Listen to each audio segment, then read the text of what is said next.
जय जगन्नाथ दर्शक बंधु आसतु शुणा श्रीमद् भगवद गीतार मौलिक रूपे बही प्रथम अध्यायर श्लोक 45।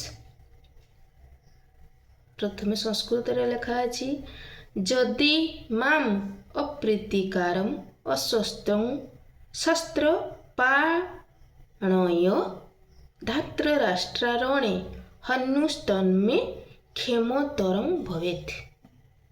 तार ओडिया अनुवादटी पढ़ा।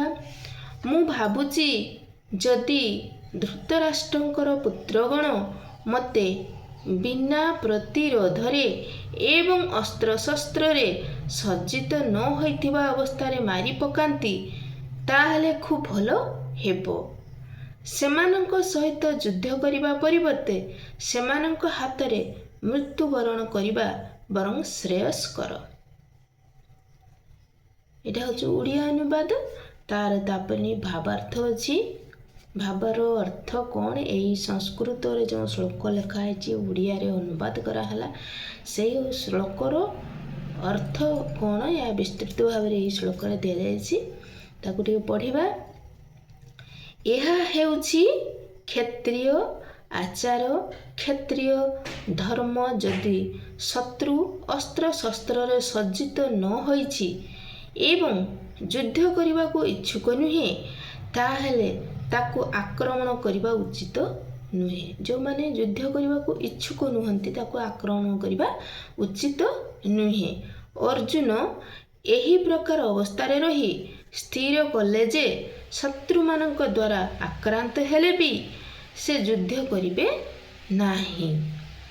अपर पक्ष युद्ध करबा पई केते दूर आग्रही से कथा किछि विचार करू नथिले।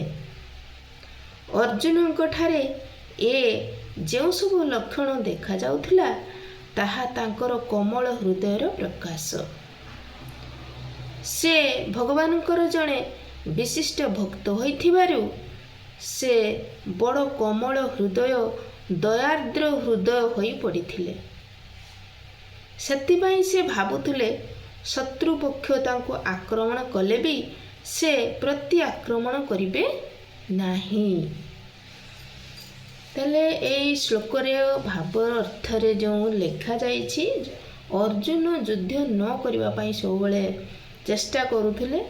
से भाबुथिले कि मो विपक्ष रे जो माने अछंती से माने आसिकी जदि मते मारी दियंती तथापि मु युद्ध करिबी नाही।